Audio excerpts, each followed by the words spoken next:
चलिए आइए अब हम लोग हिंदी का एक और चैप्टर पढ़ते हैं जिसका नाम है आजादी। आप कभी कभी यह सोचते होंगे कि कितना अच्छा होता यदि आपको अपने ढंग से जीने के लिए स्वतंत्र छोड़ दिया जाता।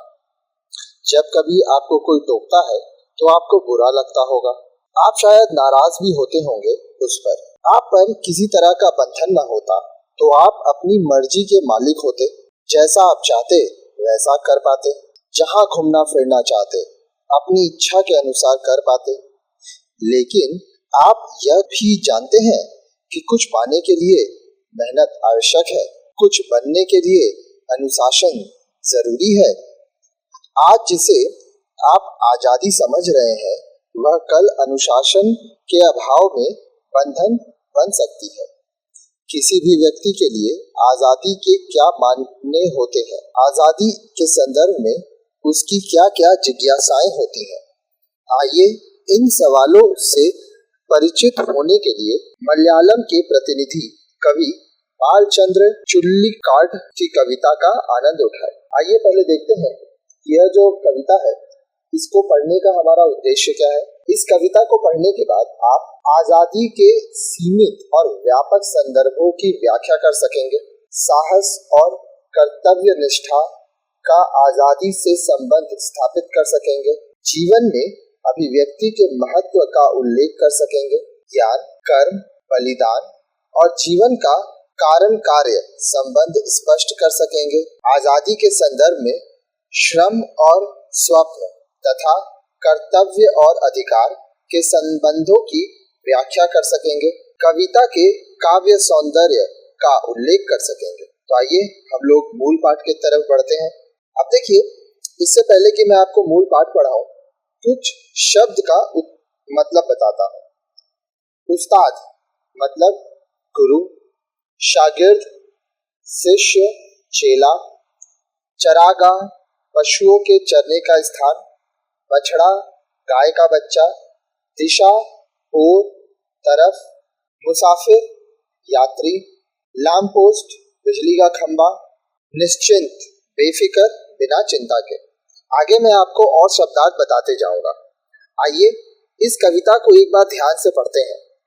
आपकी सुविधा के लिए कविता में आए कठिन शब्दों के अर्थ हाशिए पर दिए जा रहे हैं, तो वो अब मैं आपको कुछ शब्द बता चुका हूँ और आगे मैं कुछ और शब्द बताऊंगा।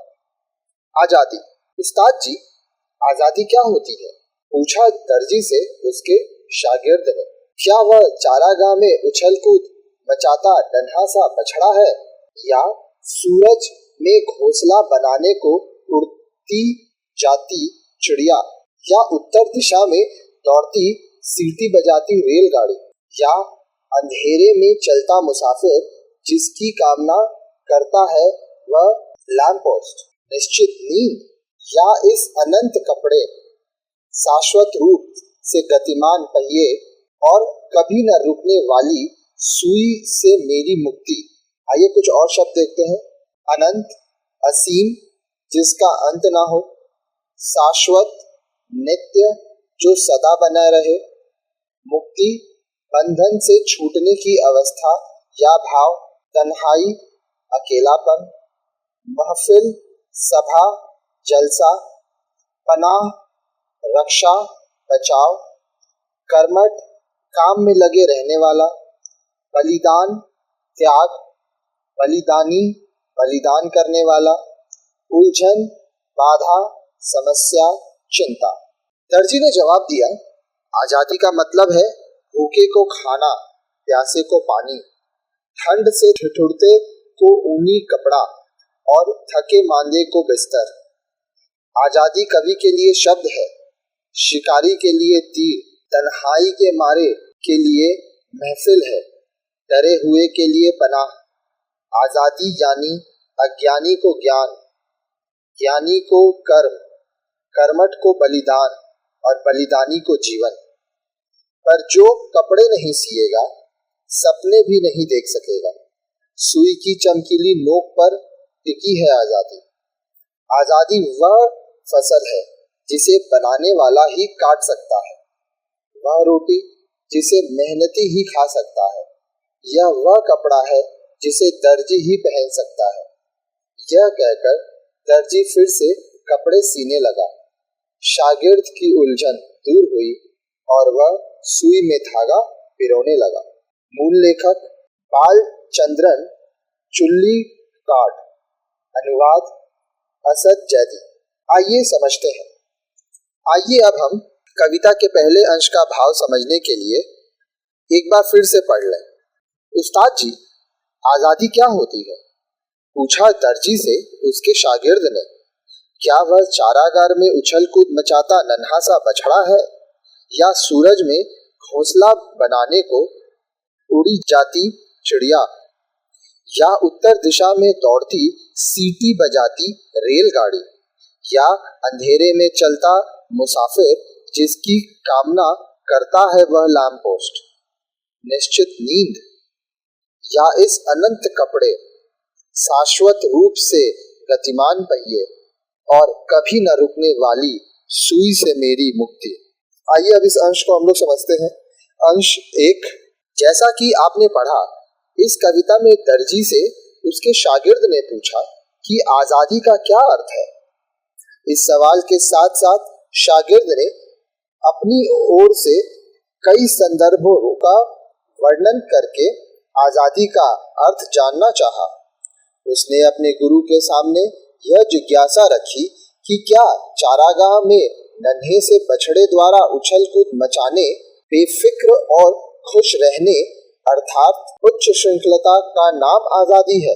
दूसरा संदर्भ देते हुए शागिर्द कहता है, लगभग असंभव समझे जाने वाले काम को पूरा करने के दुस्साहस को आजादी कहा जा सकता है। सूरज में घोंसला बनाने के लिए उड़ान भरने वाली चिड़िया का काम कुछ ऐसा ही है। शागिर्द ने यह भी पूछा कि कहीं उत्तर दिशा में सीटी बजाते हुए तेज भागती रेलगाड़ी का नाम तो आजादी नहीं? यहाँ आपके मन में सवाल उठ सकता है कि रेलगाड़ी किसी अन्य दिशा में क्यों नहीं जा रही है, सिर्फ उत्तर दिशा की ओर क्यों? दरअसल यह कविता मलयालम में लिखी गई है, जो केरल की भाषा है। कवि भारत के दक्षिण हिस्से का है, इसलिए वह रेलगाड़ी उत्तर दिशा में भागने की बात का उल्लेख करता है। केरल से चलने वाली रेलगाड़ी उत्तर दिशा की ओर ही जा सकती है, क्योंकि केरल की बाकी तीनों दिशाओं में समुद्र है। वैसे यहाँ पर कवि शागिर्द के माध्यम से उस्ताद से प्रश्न करता है कि क्या सैर सपाटा, घूमना फिरना आजादी है? वास्तव में कुछ लोग, खास तौर पर 12-13 वर्ष की उम्र के किशोर, घूमने फिरने, सैर सपाटे को ही आजादी मानते हैं। इसलिए शागिर्द का यह प्रश्न अनुचित नहीं है। अपने अगले प्रश्न में शागिर्द पूछता है कि क्या अंधेरे में भटकने वाले को लैंप पोस्ट मिल जाए तो उसकी परेशानियां समाप्त हो जाती हैं? इस प्रश्न को यूं समझिए कि हम किसी यात्रा पर निकले और यात्रा के दौरान अंधेरा हो जाए, अंधेरे में कहीं आश्रय मिल जाए और हम रुक जाए। क्या यह कुछ समय के लिए रुकना यात्रा का अंत हो सकता है?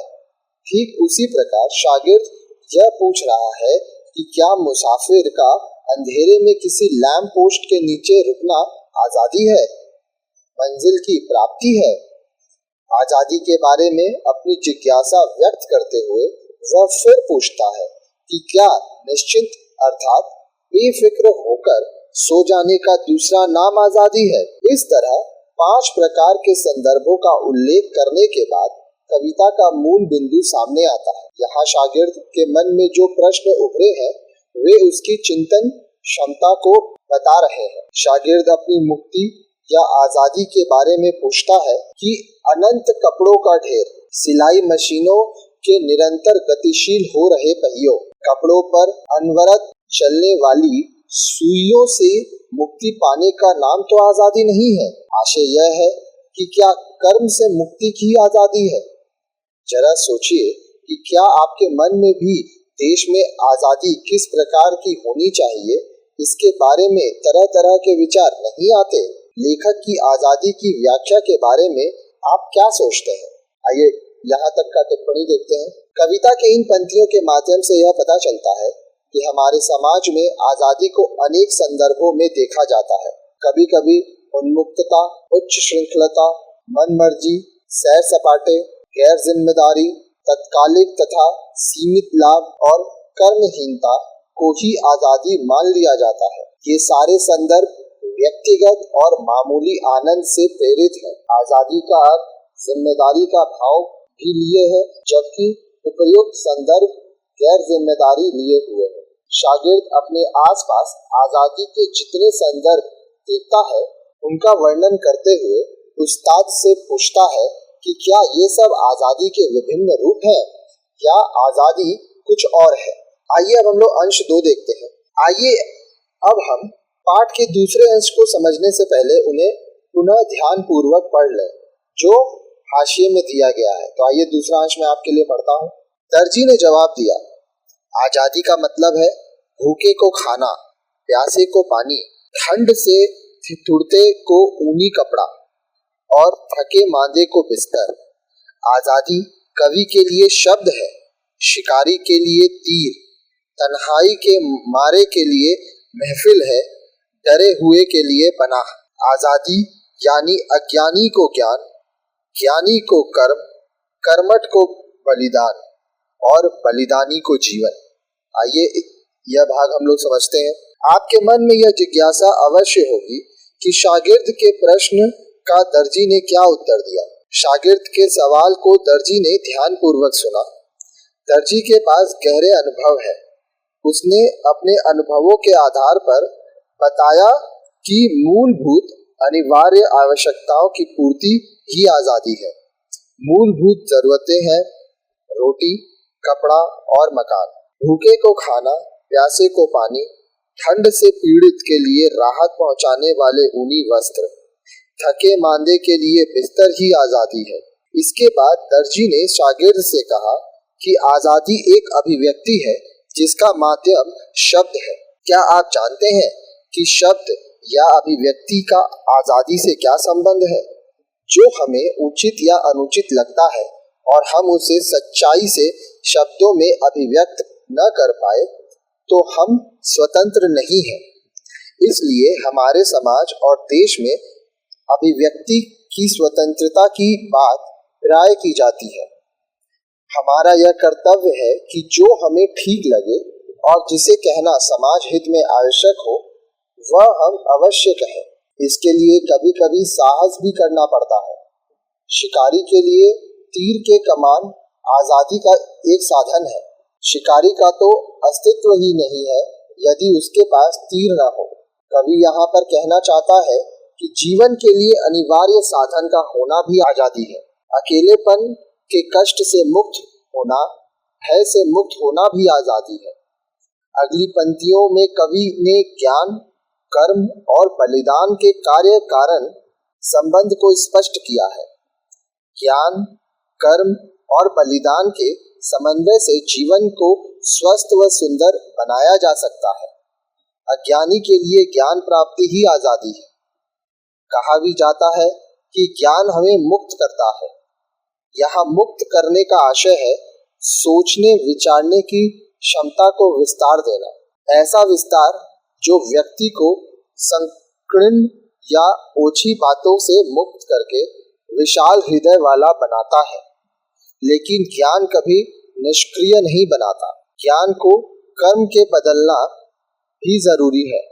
यदि हम ज्ञान को कर्म में नहीं बदलेंगे तो ज्ञान निरर्थक एवं आंतरिक ही रहेगा। उसका लाभ दूसरों को नहीं मिल पाएगा। ज्ञान को कर्म में बदलने वाले को ही कर्मठ कहा जाता है।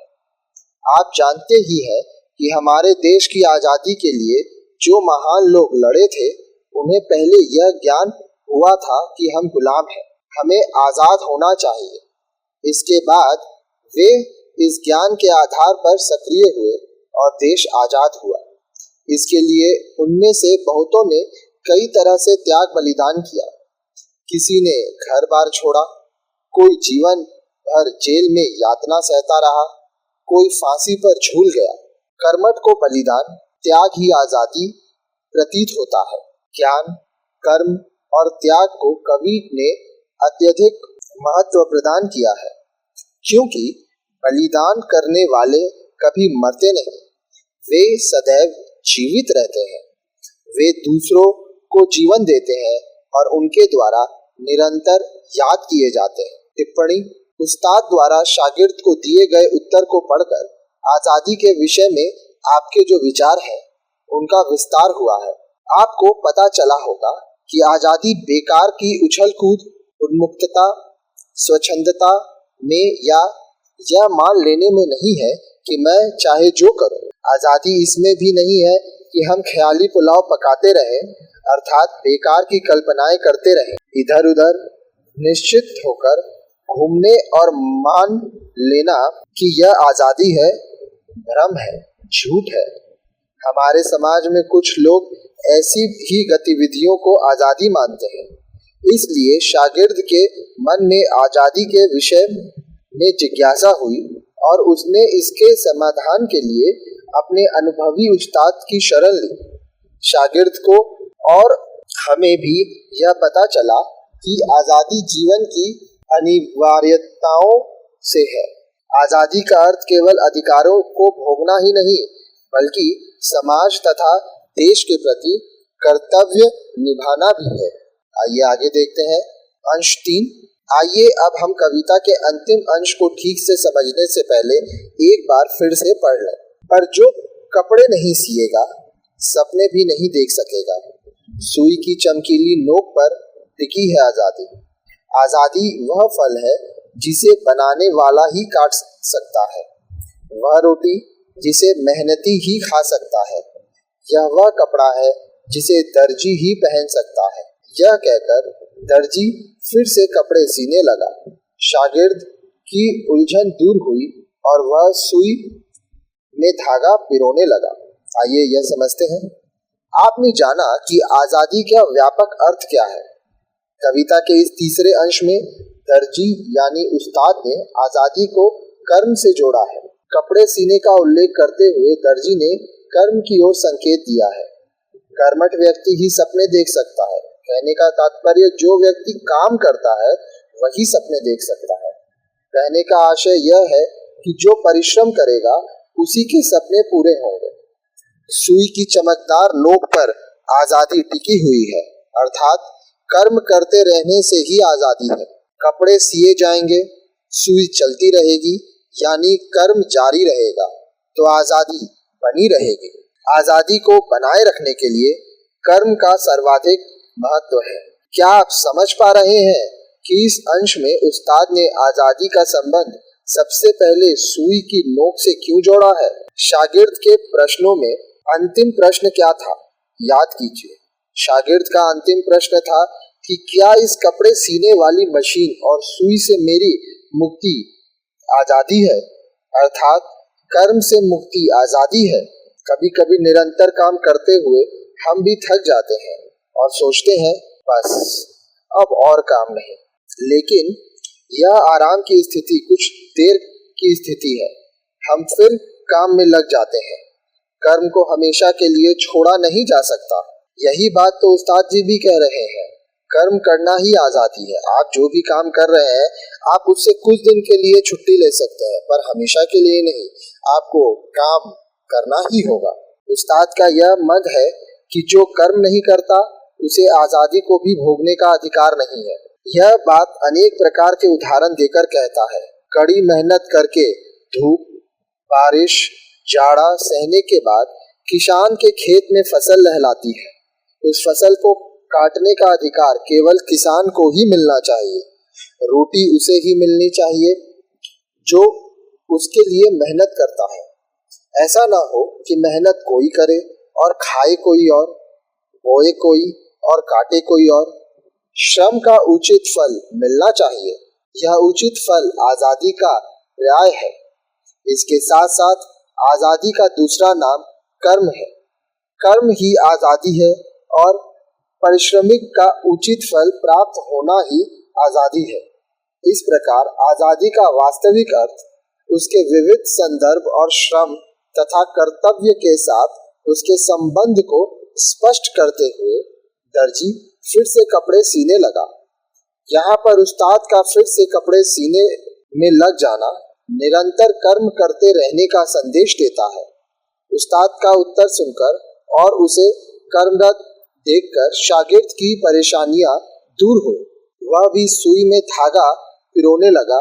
उसकी समस्या का समाधान हो गया और उसने पुनः कर्मरत होने का निर्णय ले लिया। आजादी को जीवित रखने के लिए श्रम परम आवश्यक है। आप भी समझ गए होंगे। आइए टिप्पणी देखते हैं। भारत में कभी यह भी होता था कि किसान परिश्रम करता था, खेत जोतता था, उसे सींचता था, खेत की रखवाली करता था, लेकिन फल पकने पर उसे कोई ताकतवर लोग काट कर ले जाते थे। भारत जब गुलाम था तब भी भारतीयों के श्रम से उत्पन्न वस्तुओं को शासक अंग्रेज ले जाते थे।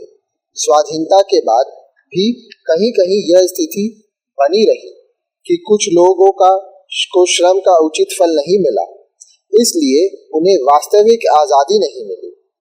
इसलिए जन कवि अदम गोंडवी ने आजादी के बारे में कहा है, 100 में 80% जो आज भी नासाज है, दिल पर रखकर हाथ कहिए, देश क्या आजाद है। कर्तव्य एवं अधिकार सिक्के के दो पहलू हैं। आजादी को बनाए रखने के लिए कर्तव्य का स्थान महत्वपूर्ण है। आजादी केवल राजनीतिक ही नहीं होती, उसके सामाजिक तथा आर्थिक पहलू भी है। आइए अब हम लोग देखते हैं भाषा सौंदर्य।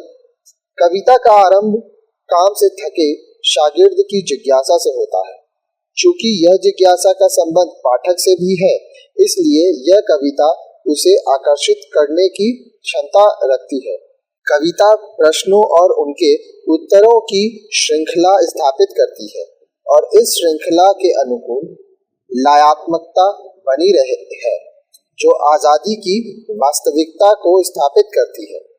कविता में यह संदेश बहुत ही प्रभावशाली ढंग से दिया गया है कि आजादी या मुक्ति का अर्थ उच्च श्रृंखलता, दुस्साहस, अवसरवाद या संकीर्ण सुख नहीं, बल्कि आजादी का संबंध श्रम, त्याग और बलिदान से है। आज जिस आजादी को हम भोग रहे हैं, उसके पीछे असंख्य लोगों का त्याग बलिदान छिपा है।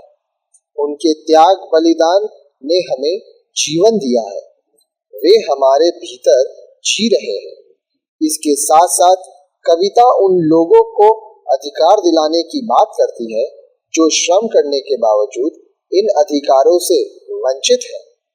इस स्थापना के माध्यम से कवि अपने उन सभी पाठकों को एक दिशा देता है जो आजादी को एकांगी, निरपेक्ष और व्यक्तिगत समझते हैं।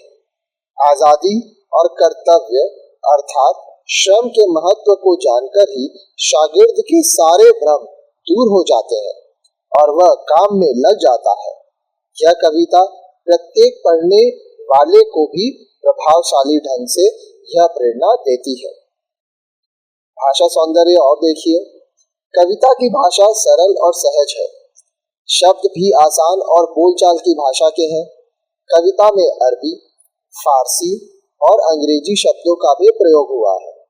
उस्ताद, दर्जी, शागिर्द, तन्हाई, पनाह आदि शब्द फारसी मूल के हैं, तो मुसाफिर, महफिल आदि शब्द अरबी भाषा के। लैंप पोस्ट शब्द अंग्रेजी भाषा का है। चमकीली नोक, अनंत कपड़े, गतिमान पहिए, नन्हा सा बछड़ा आदि में विशेषणों का सुंदर प्रयोग हुआ है। आप जान चुके हैं कि यह कविता बालचंद्र चुल्लीकाड़ ने मूल रूप से मलयालम भाषा में लिखी है। इसका हिंदी में अनुवाद कवि असद जैदी ने किया है। भाषा शैली के स्वाभाविक प्रयोग के कारण यह कविता अनुदित होकर भी मूल रचना की तरह आनंद प्रदान करती है। अब आइए हम देखते हैं कि यह जो कविता है, यह पढ़ने के बाद आपने क्या सीखा। आजादी शीर्षक कविता मूल रूप से मलयालम में लिखी गई है। इसके कवि बालचंद्र चुल्लीकाड़ है। इसका हिंदी अनुवाद असद जैदी ने किया है। आजादी केवल राजनीतिक नहीं होता, इसके अनेक संदर्भ और भी होते हैं। और भी अर्थ है इसके। आजादी को बनाए रखने के लिए कर्तव्य अथवा कर्म के महत्व को भी जानना होगा। काम धाम से छुटकारा पाना आजादी का लक्ष्य नहीं है। दर्जी के जवाब में उसके लंबे अनुभव और व्यापक चिंतन क्षमता का परिचय मिलता है। दर्जी और शागिर्द के बहाने आजादी के सही मायने बताए गए हैं। कविता की भाषा सरल और सहज है। अनुवाद मूल रचना का स्वाद प्रदान करती है। आइए अब हम लोग योग्यता विस्तार देखते हैं। इस कविता के कवि बालचंद चुल्लीकार है। उनका जन्म 1958 में हुआ था। आप मलयालम साहित्य के चर्चित रचनाकार हैं। अमावसी, पतिनेटु, कवित्कव्य आदि आपकी प्रतिनिधि रचनाएं हैं। साहित्य के अलावा अभिनय तथा निर्देशन के क्षेत्र में भी बालचंद्र चुल्लीकार एक उल्लेखनीय नाम है। पत्रकारिता में आपको विशेषज्ञता हासिल है। भारत की स्वाधीनता के बाद अनेक हिंदी कवियों ने देश की आजादी को झूठी आजादी कहा, क्योंकि आजादी के बाद जनता के बहुत बड़े हिस्से के लिए मूलभूत चीजें दुर्लभ रही। इस आशय की कविताएं लिखने वालों में धूमिल का नाम महत्वपूर्ण है। इस संदर्भ में उनका कविता संग्रह संसद से सड़क तक पठनीय है। तो इस प्रकार से यह कविता हमारा यहाँ पे समाप्त होता है। अब आपके मन में जो भी सवाल होगा या किस तरह से आपको पढ़ना है, जो भी चीज आप पूछना चाहते हैं, नीचे कमेंट सेक्शन में कमेंट करके आप पूछ सकते हैं। अगर आप चाहें तो हमारे साथ फेसबुक में भी जुड़ सकते हैं, डिस्क्रिप्शन में लिंक दिया हुआ है। साथ ही साथ हमारे नंबर 9051378712 इसमें आप व्हाट्सएप, हाइक या टेलीग्राम के जरिए मैसेज करके अपना सवाल पूछ सकते हैं। अगर आप हमें कुछ डोनेशन देना चाहते हैं, क्योंकि आप हमारे चैनल से पढ़ते हैं तो आपको मुफ्त में इतनी सारी सेवाएं मिल रही हैं, तो अगर आप हमारे को सहायता करना चाहते हैं तो आप हमें पेटीएम, गूगल पे या फोन पे के द्वारा डोनेशन दे सकते हैं। उसके लिए 9051378712 इस नंबर पर आप संपर्क कर सकते हैं। अपना साथ बनाए रखिए। जितना ज्यादा हो सके अपने दोस्तों के साथ वीडियोस को शेयर कीजिए ताकि सब पढ़ सकें।